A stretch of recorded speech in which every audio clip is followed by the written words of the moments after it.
Hello students, as you know that we are learning about a very important lesson known as photosynthesis in higher plants. And in last session we completed the concepts regarding with cyclic photophosphorylation. It means that we just completed the part regarding with light reactions.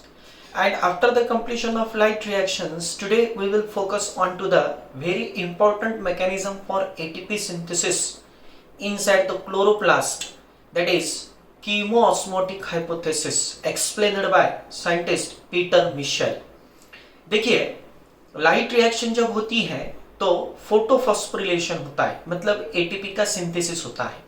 और ये जो ATP का जो synthesis होता है इसके लिए real view क्या है, मतलब पीटर मिशेल नाम के साइंटिस्ट ने वो कंसेप्ट बताया था कि ड्यूरिंग द लाइट रिएक्शन जब इलेक्ट्रॉन का ट्रांसमिशन होता है फोटोफॉस्फोरिलेशन के ड्यूरिंग, नॉन साइक्लिक फोटोफॉस्फोरिलेशन के ड्यूरिंग जो थैलाकोइड मेम्ब्रेन के ऊपर कैरी ऑन होता है, तो उस मैकेनिज्म में उसने बताया था कि एक्चुअल जो एटीपी का सिंथेसिस होता है वो प्रोटॉन के मूवमेंट के वजह से होता है, मतलब H+ आयन के मूवमेंट के वजह से।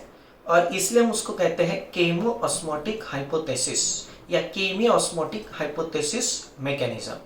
और ये जो मैकेनिज्म है ये प्रोटॉन पंप से रिलेटेड है। इसके अंदर ग्रेडियंट बहुत इंपॉर्टेंट होता है, मतलब प्रोटॉन आयंस जो होते हैं वो उनके हायर कॉन्सेंट्रेशन से उनके लोअर कॉन्सेंट्रेशन की तरफ क्या करते हैं, मूवमेंट परफॉर्म करते हैं। अब हम देखते हैं कि वो मैकेनिज्म एक्चुअली क्या है। देखिए, यहाँ पे आप डायग्राम देख सकते हो। इस डायग्राम के अंदर मैंने रिप्रेजेंट किया है कीमोऑस्मोटिक हाइपोथेसिस का पूरा मैकेनिज्म। देखिए, ये जो है ये थैलाकोइड का मेम्ब्रेन है, this is the थैलाकोइड membrane.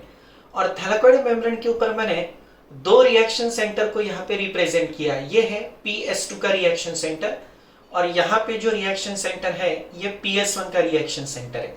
This is for the PS2 and this is for the PS1। ये यहाँ पे मैं लिखता हूँ, this reaction centre is generally important as a PS1 reaction centre. और आपको मालूम है कि PS2 का जो एब्जॉर्प्शन है वो 680 का होता है और PS1 का जो होता है वो 700 का होता है।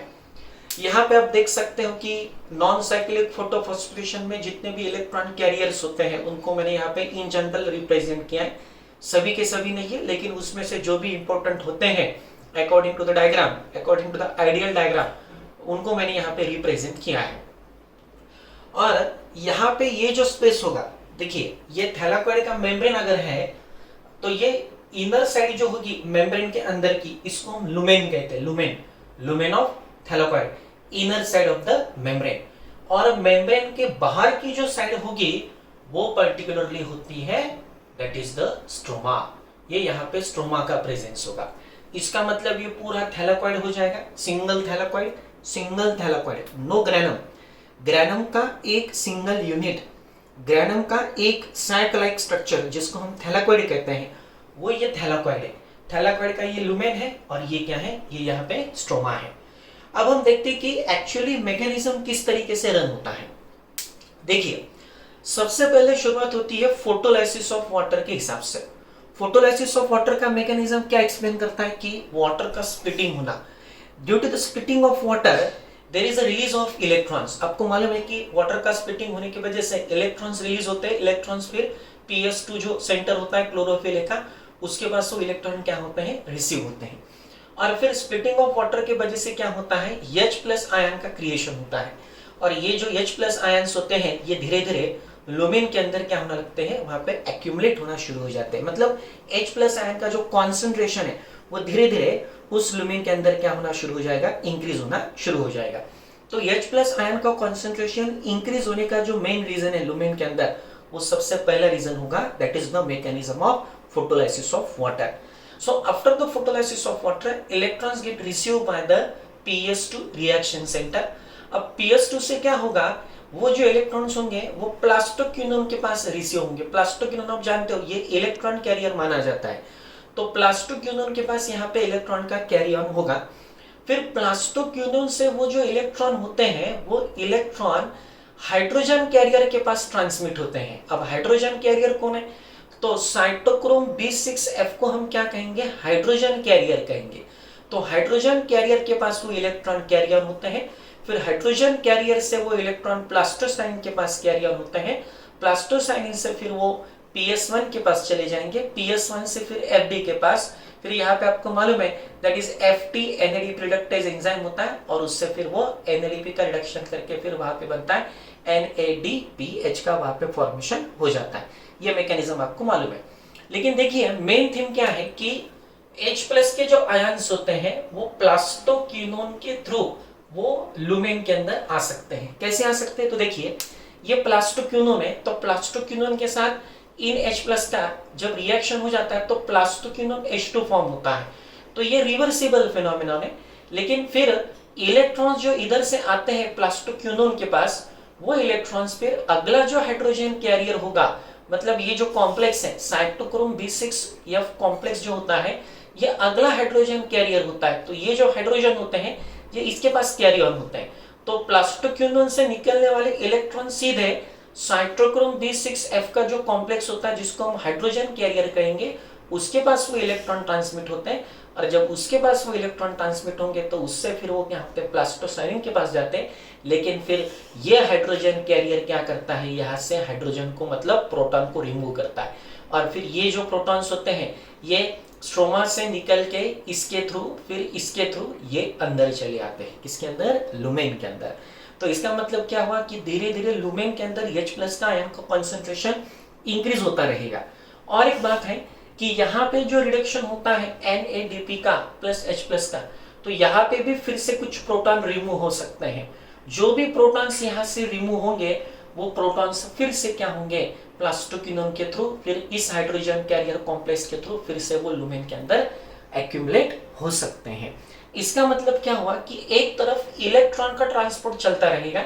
इसका मतलब इलेक्ट्रॉन ट्रांसपोर्ट सिस्टम जो है वो जरूर कंटिन्यू होगा। कंटिन्यू कैसे होगा?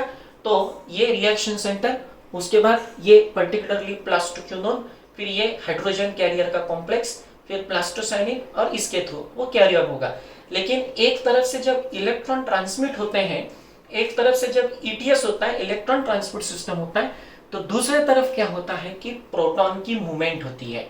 तो प्रोटॉन क्या होते हैं, फिर स्ट्रोमा से निकल के लुमेन के अंदर कलेक्ट होना शुरू हो जाते हैं।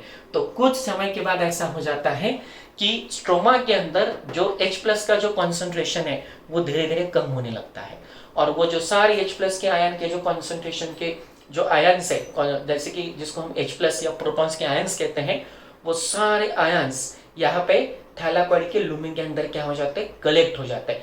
And after the collection of protons inside the lumen of thylakoid, all the protons again goes inside the stroma।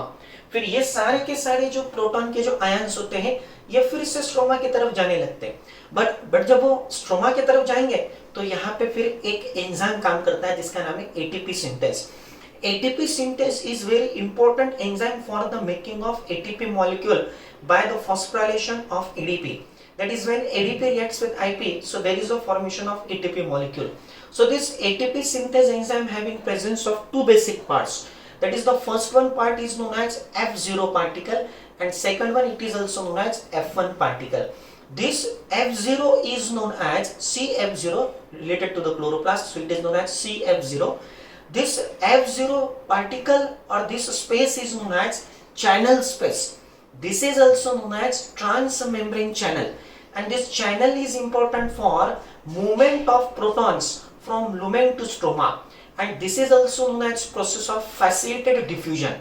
This is the mechanism of diffusion of protons. So according to this channel, opening of this channel, ये H+ ions जो होते हैं वो यहाँ से निकल के फिर वो स्ट्रोमा की तरफ आना शुरू हो जाते हैं, और फिर जब ये H+ आयंस स्ट्रोमा की तरफ आएंगे तो H+ आयन के मूवमेंट की वजह से ये एंजाइम क्या होने लगता है, एक्टिव होने लगता है। When ATP synthase becomes active, so what happen? There is a reaction between ADP and IP, and here is the synthesis of ATP molecules, and those H+ ions which get carried by F0 again get accumulate inside the stroma।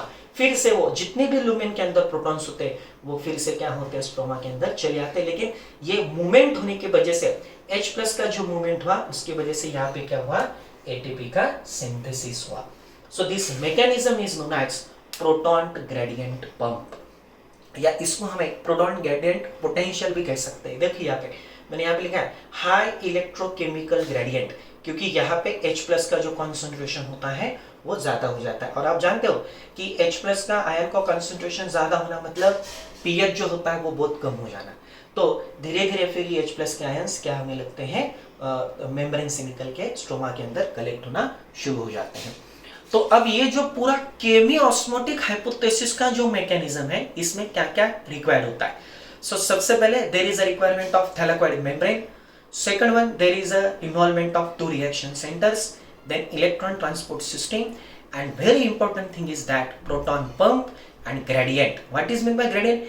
Gradient means difference between the H+ ion concentration on different sides. यानी कि एक तरफ जब ज्यादा है तो इधर कम है, तो इधर से इधर जब आएंगे तो इधर कम हो जाएंगे, इधर ज्यादा हो जाएंगे, और जब इधर ज्यादा हो जाएंगे तो इधर कम होंगे, तो फिर से इधर से वो इधर क्या होंगे, ट्रांसमिट होंगे।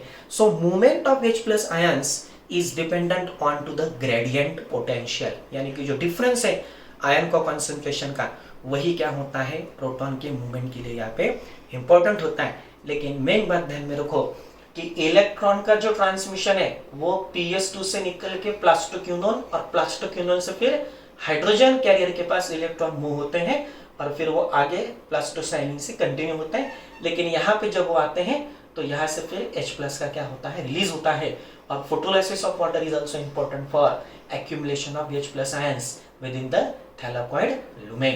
तो ये सारा प्रोसेस आपको ध्यान में रखना है। इसमें मैं आपको और एक कंसेप्ट बताता हूँ कि देखिए जब प्रोटॉन की मूवमेंट होती है स्ट्रोमा से निकल के थैलाकोइड के लुमेन के अंदर, तो कुछ एनर्जी का यूटिलाइजेशन होता है, यानी कि प्रोटॉन के मूवमेंट के लिए कुछ एनर्जी जरूर लगती है, यूटिलाइज होती है। और दूसरी बात ऐसी है कि जब ये प्रोटॉन यहाँ से क्या होते हैं इधर की तरफ आने लगते हैं तो ये ATP का फॉर्मेशन यहाँ पे होता है। Here is a formation of ATP।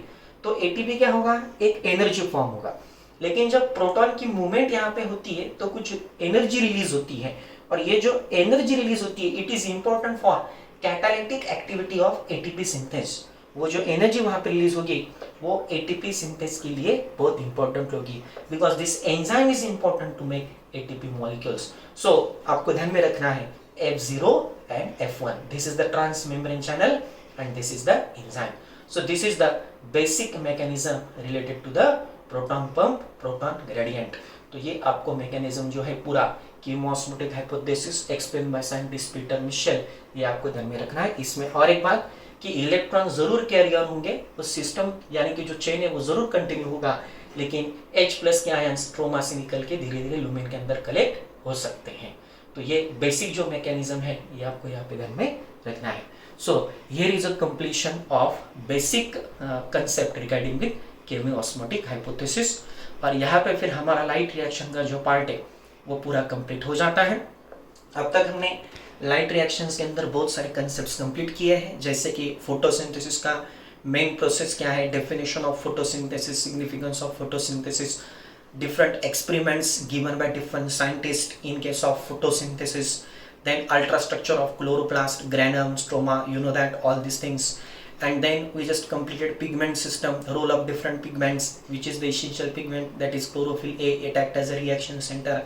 Then light harvesting complex system, PS2, PS1, then non-cyclic photophosphorylation, cyclic photophosphorylation, and this basic mechanism to make ATP molecules, that is chemiosmotic hypothesis. तो ध्यान में रखना है कि फॉस्फोरिलेशन में, photophosphorylation में, cyclic non cyclic में जो पर्टिकुलरली ATP का जो सिंथेसिस होता है, बेसिकली नॉन साइक्लिक में वो पर्टिकुलरली प्रोटॉन ग्रेडियंट से होता है, H+ आयन के मूवमेंट की वजह से यहाँ पे होता है। ये पीटर मिशेल ने बात बताई थी। तो ये सारा जो प्रोसेस है आपको ध्यान में रखना है। ओके, सो अगले सेशन में हम डार्क रिएक्शन को कंटिन्यू करेंगे। Thank you.